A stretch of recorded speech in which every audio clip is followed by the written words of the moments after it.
Senior Kurdistan Region official sees opportunity for citizen-based reform in Iraq. UAE's Gargash calls for efforts to head off conflict with Iran. Iranian scholar, government has changed the calculus in the region. If you have trouble reading this email, view it in a browser. 3 quick takes. 1.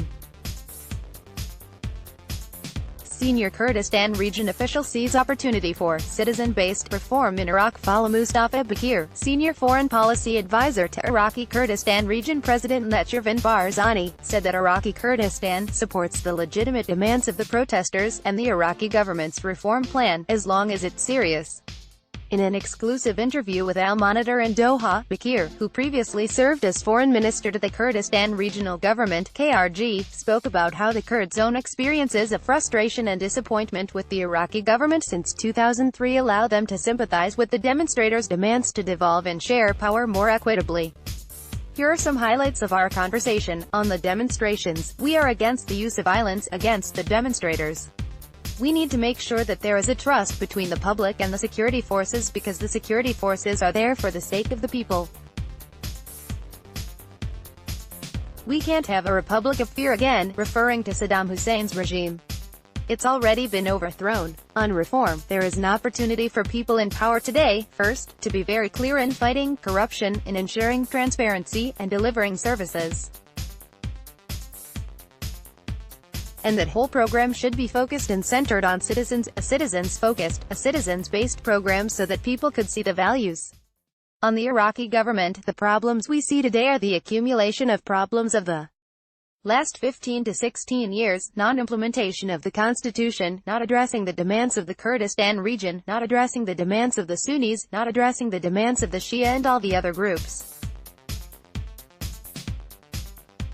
We can't put all the blame on the Prime Minister.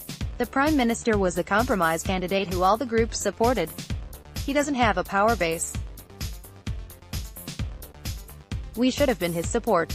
All these groups who are in the government should have supported him, but, unfortunately, the moment the government was formed, each group acted as if they are not part of the government. On the opposition parties, while the Iraqi Kurds had the experience of working together since 1991, following the U.S. war with Iraq, many Iraqi opposition parties could not adapt to change when they became in power. They were in power but acting, behaving and planning like they were in the opposition. On the Iraqi Kurdistan referendum, 2017, it was exactly the same expression of the people in Baghdad in the south today. It was a feeling of frustration, disappointment and failure that we have waited for 12, 13, 14 years. On the electoral law, changing it to make it more open, make it more democratic, more representative, no problem with that. That has to be done through the right mechanisms, not in a rush and not through the wrong approach, because we can't afford creating another mistake in solving a problem, and creating another problem. On the provincial committees, if all groups and all communities agree, then they can work on that as well. We know that some of the salaries, expenses and allocations are very high. Since this will help ease the tension and rebuild trust, it can be addressed and tackled in the right way. On Iran, Iraq cannot change its neighborhood. We want Iraq to find areas of cooperation as a sovereign independent state, but unless Iraq is strong in its institutions and unless Iraq is strong politically, economically, militarily, socially, it cannot stand interference, such as from Iran.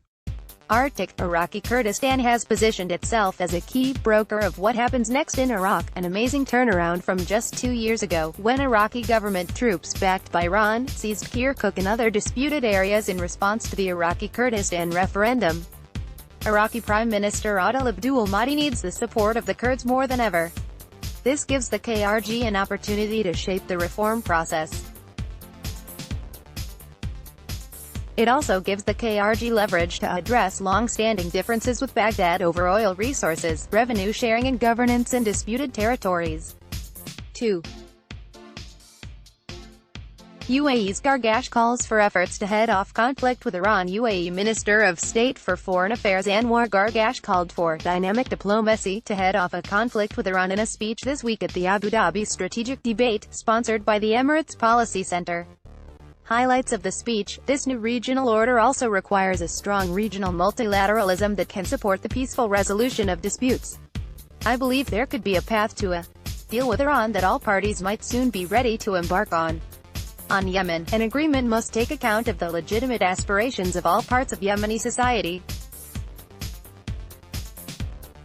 That includes the Houthi militias have wreaked havoc on the country, but they are a part of Yemeni society and they will have a role in its future.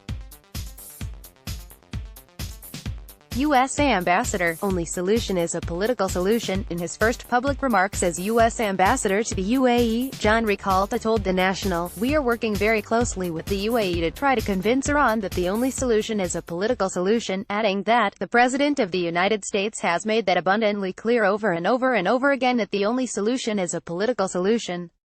Iran will do whatever it can." On November 13, Iran's foreign ministry spokesman Saeed Abbas Mousavi said that Iran will do whatever it can to set the stage for talks between countries in the region, in response to questions from reporters about Gargash's speech. Mousavi added that, "Iran believes if this process is set in motion, the common interests of all regional countries will be ensured and their differences of opinion respected." Mousavi added, "The Islamic Republic of Iran hopes the regional countries will embrace the HOPE initiative and begin comprehensive regional talks in a bid to eradicate the root causes of divisions in the region and take practical, serious and effective steps toward resolving regional crises." The UAE initiative is highly noteworthy and apparently a sign of a regional diplomatic trend that got some momentum with the shuttle diplomacy of Pakistan President Imran Khan in October, as we wrote here. The Trump administration is supportive, but also not letting up on maximum pressure until diplomacy gains traction. UAE Minister of State for Foreign Affairs drive.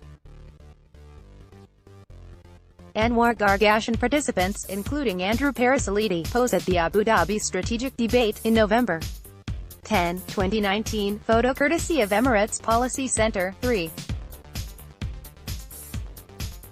Iranian scholar, government has changed the calculus in the region. Iran's shooting down of a U.S. drone in June 2019 was not an easy decision to make, according to University of Tehran professor Nasser Hadian, but it revealed Iran's capability and preparedness for war, if it were to come to that. In an exclusive interview with Al Monitor in Doha, Hadian explained that Supreme Leader Ayatollah Ali Khamenei is not willing to negotiate from a position of weakness. Iran's strategic patience has run out following the Trump administration's decision to withdraw from the Iran nuclear deal in May 2018 and impose new sanctions on Iran. So Khamenei sought to change the calculus in the region by letting all parties know that Iran is both ready to step back from the Iran nuclear deal and show that any confrontation with Iran would be no cakewalk and would affect all parties in the region. On regional diplomacy, Iran very much wants a negotiation on regional security structures, said Hadian. It may take some extra confidence-building measures of inviting them, Gulf state officials, to nuclear sites, give them special treatment, such as protocols for advance notice when you fire missiles. So I would not be surprised to see these steps to be taken, to give them the confidence. On Iraq, despite Iran's tight relationship with the Iraqi government and a range of Iraqi political figures and parties, as well as the Popular Mobilization Units, PMU, Tehran will ultimately go along with what Iraq Grand Ayatollah Ali Sistani decides. Even though Sistani is not an agent of Iranian influence, Tehran ultimately respects his influence with Iraqi Shiites, according to Hadian.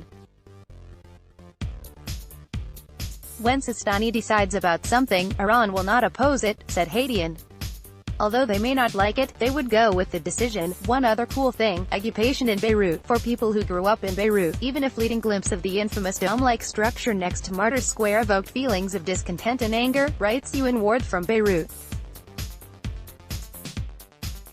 And now, the egg has become an impromptu revolutionary classroom. Read the article here. What we're reading and why. Check out this fantastic policy tool developed by Al Monitor contributor Karen Young, a resident scholar at the American Enterprise Institute, to track economic